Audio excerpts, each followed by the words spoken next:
It's just playing for that early, right? Because so far that has been their tempo. Selena or Jawhead get a King Kong ahead. With this crazy damage comp, yeah, it would actually, synergize really well. That burst is coming in instantly. And we know that ONIC PH, they can bend the rules.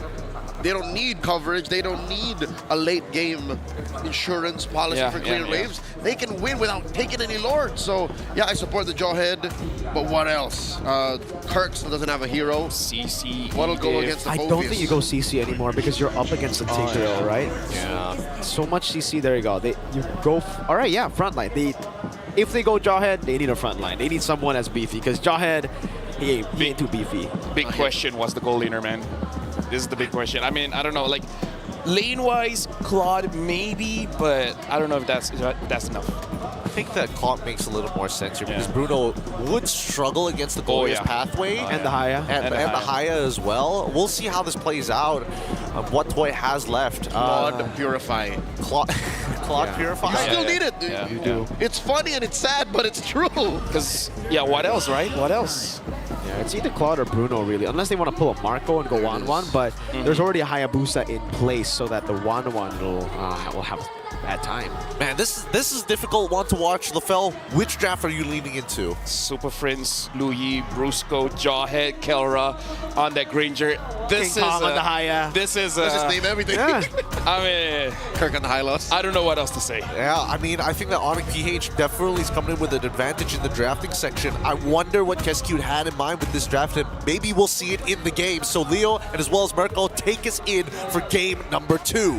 The Kingdom are clapping, shouting, singing, waving their flags to get their team back into this as ONIC Philippines start off strong. The Super Fam first to the board. Mirko and Leo bringing you the action. Where do you side on the job? I have to say, ONIC Philippines, man, game number 1, I said RRQ, but in Super Friends on Selena this time, it's just ONIC, no buts. It's every pick, lane per lane. All right, let's get into the land of Dawn. The Kingdom versus the Super Fam. It's ONIC PH versus RRQ. Did I just see Papara Supermassive players celebrating with the Sonics there in the building? They were there. They were there. They're supporting, clearly, ONIC Philippine fans as well here. And this is the advantage you have when you have the Jawhead, man. The Hayabusa, who should lose out in clear speed, isn't a loss anymore. Like, you actually clear faster with the help of the Jawhead. He's a great leasher. Brusco keeping tabs on Edok, mano y mano. But this does open up the Little Wanderer because look, Suchijin knows that King Kong's a little slower, so he's like, hey, I'm gonna get this first. Taking a look at it, no Season Hunter this time for Brusco on the Jawhead. It's going to be the pull yourself together and thrill. So just more damage overall. In this matchup, we saw it just earlier, Dyron versus Kirk. It was Kirk on the Phobius, now it's Dyron. It's a switcheroo. Let's see who has more impact on the Phobius and the Hylos, right? Because game 1, it was definitely the Phobius winning. How about this gold lane matchup, the Granger versus the Claude? Oh wow, Toy actually goes for the flicker. All right, so he's trusting in his mechanics, his instincts a little more than what I would care for. Again, I would err on the side of caution. Same.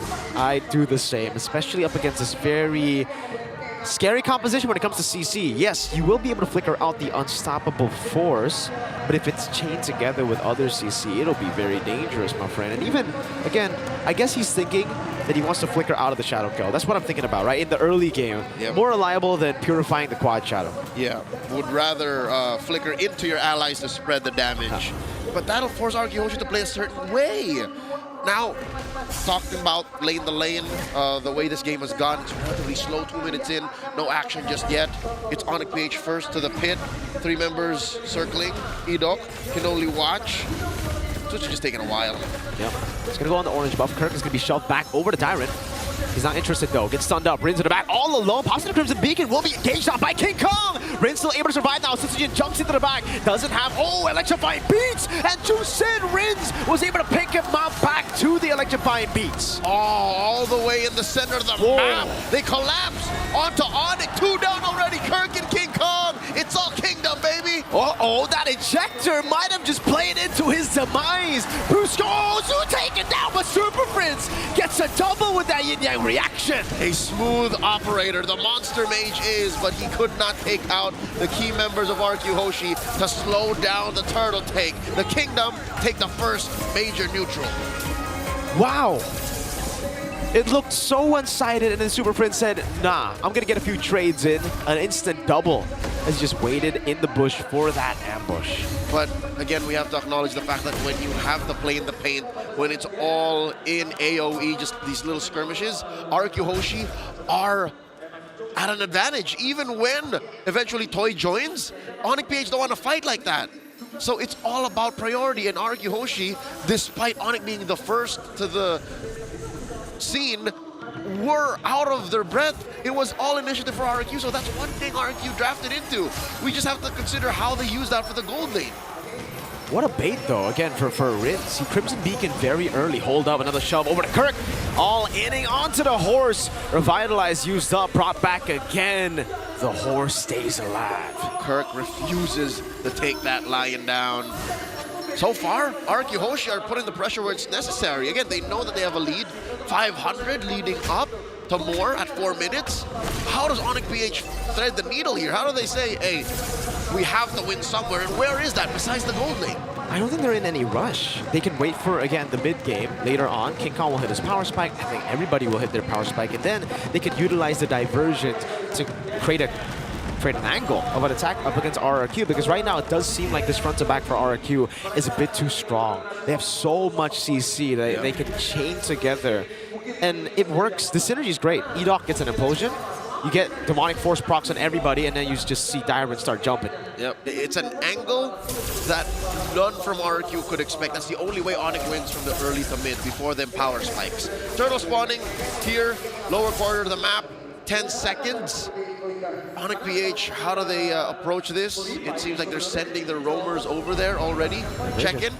All right, Super Prince is repositioning. Turtle's up. Turtle number 2 spawning in the game. This time RRQ with the control over it. Dyron would go for the shove. Shoulder bash over Brusco. 2 members caught in the Inferno Pursuit now. Sitsujin is on that. Now retreat from King Kai. It's jumped back by Edog. And look at the damage coming down from Toy now as Dyron zones him away. Sitsujin gets a double. Prince knocked up, now chained down for Dyron to get the kill under the turret. But they will give it over to Rins. The half-purple man pushing ONIC to the limit, and all the members of the Super Fam are caught out of position, even underneath tier 1 in mid. That was a bad spot for Prince to be, and all they could get out of that was Dyron. Well played. RRQ Hoshi. Again, it's the chain CC, Leo. We see a 1v1 up top, but Sitsujin is doing a good job right now. Unstoppable force coming down. That's the ejector to lock him up. King Kong gets that shutdown, only traded for a turret. So they have ways still to equalize in the game. But back to the point, Turtle 2. Dyron baited so many resources just by being there, shoving people away, that they completely forgot about Edoc's engage. Yep, the man-to-man defense led to a 3-for-1 for Edoc's ult. That was amazing. RRQ Hoshi, the numbers are adding up to benefit them. The check ain't looking good. ONIC PH are in the red, and they're down 1,200 gold. And no matter what they do with these diversions, it just doesn't seem to be enough. It doesn't seem to be worth it. So they're still looking for that off angle where RRQ Hoshi aren't ready to answer. Kelra, though, different story. I think oh my God! Toy just one blast away. I was saying, of all the members of ONIC, Kelra's the only one who's actually living good. Shadow kill! Over the range, forcing the Crimson Beacon. Dyron, good timing on the shoulder bash, but you can see the kill pressure. This 1,000 gold lead isn't big enough to stop this kill threat from ONIC Philippines. You're looking at King Kong, who's built a Hunter Strike, has a Legion Sword. Who knows what else the Beast is looking to cook up here. Securing his purple first, while Sitsujin clears up down bottom too late to protect that tier 1. And it looks like still RRQ have the advantage in this turtle pit. Sitsujin had a way to just go in towards the turret, but he had to think about it. Everybody was missing on the map. He had to think, who's there, Edog? Implosion on 3! A full dive in the back! What a set! Brusco falling as well! And now it's Sitsujin looking for the cleanup. Rins with a flicker forward. Kirk brought up, slammed down to the ground for Edog to tank. The God Implosion echoing all throughout Jakarta City. You can watch that over and over again. It would be just as beautiful as the first time you saw it. RRQ Hoshi converting to a tier 1 in mid and a turtle. How do you come back from that? Wow. What the hell was that? I mean, I did mention it's a signature pick diversion. From a signature to another, Super Prince shows how creative it can be on that diversion. Oh my lord. It wasn't even from an angle you weren't expecting. ONIC knew what they were getting into. They just didn't expect EDOC to pull the trigger that quickly. And not on that many members. What a play. The lift up as well, the signature flicker forward of Rins. Reactions from the casters. Yeehaw, man, they're full-on Cowboys today. That was a sheriff and his deputy. Now back into the action here. 8 minutes 45. The Kingdom up by almost 2,500 gold. ONIC PH still on recovery mode. Looking at the items, King Kong down by maybe 500 gold, and then a majority of the lead still on Dairen. Mr. Half Purple Man himself. Half purple, half Dairen, half man, human. Yeah? Kingdom. Kingdom, half kingdom. Diversion. Right? Expecting someone to go for this. No. Ends up being a wasted diversion to the bottom lane, but they do get a clear down below. RRQ has watched a good number of Prince matches to know exactly where he wants to send his team when he's on a low Yi. They're waiting for this Lord spawning in the upper quarter. 30 seconds till, and all ONIC has to show for it is that tier 1 push down bottom. They are struggling, and that's an understatement. ONIC can't even play the map. Usually when ONIC is down this bad, they would find ways to play the map, but even King Kong is afraid. King Kong has no natural defenses against what RRQ is bringing. I gotta say, Leo, you know, we were talking about the drafts, and honestly, that was with me thinking there's gonna be purifies on the side of ONIC Philippines. I just noticed there's no purifies here at all. That's why the EDOC play was so massive. I guess they were punished harder for trusting in their own mechanics. Again, who would flicker that close, right? Yeah. And without seeing the fight fully, would pull the trigger that quickly. So again, ONIC PH may have overestimated themselves, underestimated really the mechanics of this MDL-centric squad, the new gen Kingdom. Kirk's going for the chase, but will just be guided back by Rins. Look at Toy. Half HP on the Lord again. Darren walking up again over to Kirk. Able to find Bruce go into bush. Rins with the Crimson Beacon. Sony Super Prince away. Sunsujin gets rid of the Lord. EDOC again finding another! My goodness gracious! And now they're all just falling under that damage. King Kong, he's gonna be lifted up just in a bit. Rins looking for the angle. Won't be able to do so as Kelra is able to provide cover. 3 for 1, an amazing exchange. As soon as you saw the Lord fall, you should have backed off, but still RRQ Hoshi make ONIC PH taste the wrath of EDOC's Tigreal. Once more, a big ticket ult, causing the map to turn red. Lord marching down bottom, a big chubby wave up top. This is a RRQ Hoshi written all over it. EDOC, you madman. 2 sets in a row.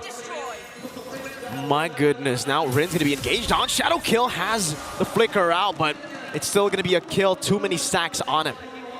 All right, ONIC PH though, land on their feet, able to defend from that Lord relatively safely, losing nothing but that Holy Shield in mid. They still keep that Holy Shield down bottom and a tier 2 up top. ONIC PH are really doing their best here. This reminds me of that defense they had in game 1. Who's to say, Mirko? What are the odds that they defend the way they did in the previous game? I think there's a chance. I mean, again, it's not as good, the clear, as a Moskov, but the Granger still does well when it comes to clearing it out, and especially considering Kelra hasn't died yet. He's still holding on to a pretty... Oh, yes. Wait, so the Skypiercer... Oh, it was the implosion earlier. Yep. All right, so I think he might have to think about selling the Skypiercer as we get into the later... Unless he wants to, again, bank on his ability to get kills, because I guess that's the only way to come back. A late game power spike to put up the stacks, yeah, but what? You're waiting for 3 or 4 kills from out of nowhere? RRQ Hoshi's not gonna lay down and just hand it to you. Oh no. Wow. Kirk here forced to use the glorious pathway just to run away. They knew, they had a read on ONIC Philippines. They knew there was a diversion sent to the other side for sure, and that's why they decided to pull the trigger on Kirk. Wasn't enough, but great read. That's what they've been playing at the movie nights in the gaming house at RRQ. Just watch Super Prince diversion plays. The omniscience that Super Prince previously had is now a worldwide fact. So now the world champions have a target on their backs, and RRQ Hoshi are looking to make him bleed here to get one on the board here in this best of 7. They're up by 5,000 now. This can't just be on a singular player or two. It's across the board. Dyren. All right. So far away, but there's no Brusco to actually catch him. It'll only be risky if Brusco is within diversion. No one's going to take it, though. It's just to open up the map a bit. Oh! It is going to be King Kong who takes it, clear it up top, and go back to the quad shadow all the way back. World's longest shadow. A push. I don't know if that minion is big enough to take that turret, but at least it is some map presence that ONIC PH are looking to get. It's enough. Now the conceal coming in from Brusco. What do they find? Nothing. Slow push up top too. Conceal. Burt Rins. Crimson Beacon coming out. E-Dog looking for the set one more time. Able to go for the shove in the flicker, but not able to find the implosion now. It's asking me to toy with the Wind of Nature and also the Blazing Duel. Brusco stops him there. Sutsujin gets a shutdown on King Kong, but Riz is caught in the bad spot and will be taken down by Super Prince. Sutsujin over to Brusco. That's the diversion from Super Prince to give Kelra a double. 2 for 4, and Sutsujin's the only one left. He's outnumbered by the Super Fam. He's looking for Kelra. The Mercenary saves the kingdom with a kill on the god in the gold lane. And the map equalizes. I don't think Prince and Kirk want to take down Sutsujin nor risk anything else for the Lord. RRQ Hoshi, what a recovery. ONIC PH still showing that they got something left in the tank. And he can burst it down for sure, all alone, no problem. You can see the difference it makes. Hold up, Sutsujin now around the diversion coming down. That's gonna be the sun over. Oh, almost a steal. What a crazy calculation from Kirk. The timing, he almost got it. A second difference between Kirk trying and ONIC PH sending over Prince, Brusco, and King Kong. That was that close, ladies and gentlemen. They did not close the gap just yet, though. 4,000 still between these two teams. You can see the difference, though. The big, big difference when E-Dog does not get a set in these skirmishes. That's an angle of attack for ONIC Philippines down below. King Kong already used a shadow kill. Sutsujin not going to go for the chase. Lord still in the mid lane. Lord pushing in. ONIC PH have to watch their backs. In comes Dyren. Able to find Kelra. E-Dog looking for the implosion one more time. Only able to find Kirk now as he goes in for the shove. But Toy very low in the back buys the immortality. E-Dog able to stay alive. Dyren pops into a crown. And Sutsujin is unable to get anyone down. And Kelra has just taken another kill into that Sky Piercer. ONIC PH lose quite a bit in that defense. Top and mid get annihilated. But they're still alive, still in this game. Kirk for Dyren and Rins. The E-Dog Gambit not paying off, not working as much anymore. Oh, they're going far off. What are they looking for here? It's a read. It's a possible read to a move for RRQ. They have to try to get themselves outside of the base, right? They can't just be playing inside. But it's the wrong read, unfortunately, this time around, and they won't be able to find anything. But still, the fact that they have defended means that they have that late game now that we were talking about. Kelra, he gambled on that Sky Piercer stack. He's got it. He got a few, and they're working with that. Scraps is enough to still build an empire, and it's gonna take a while. You're looking at a 17-minute game, 13-18, with very little on the map for ONIC still. Good news is they can get out of their base. Bad news is they have to permanently keep defending and managing those waves in mid and in top, and top is the long lane. So what does that mean? They have to use a diversion, possibly defensively. They have to use a diversion to send dudes over to clear the wave and then join the fight. How are they going to start defending against E-Dog then? It's the best angle, it's the best side to have a base turret on. But this is the unpredictability of ONIC Philippines. Diversion. Where is it going? Toy in the Oh my God, that damage! Wind of Nature saving Toy, but look at the shove coming down in the back line as well. Toy caught in the back spot as he buys the Rose Gold Meteor. Brusco taken down. Rins jumping to the back over to Kelra. Look at King Kong coming back at it one more time as Siren will fall to Kelra one more time. 2 for 3. A beneficial trade for ONIC PH and now Rins and Sutsujin considering how to approach the next minute. Lord spawning in 10. The creativity of Super Prince. You can be down a whole lot of turrets. It can look impossible to come back, but nothing is impossible when you have a Lo Yi like this. Yellow rain from whichever angle Super Prince wants to come in via the diversion. An artist on this hero. Oh, Sutsujin's really trying. Trying to go in. Oh, Kelra with the flicker forward. Kelra in 1v1 with the Rose Gold Meteor. Immortality dropped again. Kelra taken down, a mistake. But no, it was a bait. It was a distraction for the Lord to be taken by King Kong. Kelra for the Lord at this point. It's evolved. And we're not even at TikTok timers yet, so that is a calculated risk Kelra took. The rest of the Super Fam agreed to this, but you're right, Miracle. But the waves! They can't defend without Kelra. 20 seconds, the big gamble. Good disengage from the side of King Kong. Ida only able to find one right now. Skirk will be melted down, but is still able to get out with the Glorious Pathway as again Super Prince comes in around with the in-air reaction. Sutsujin jumps in with a crowd by Super Prince. Pop back again. Brusco taken low. And inside the base, RRQ Hoshi wreaking havoc.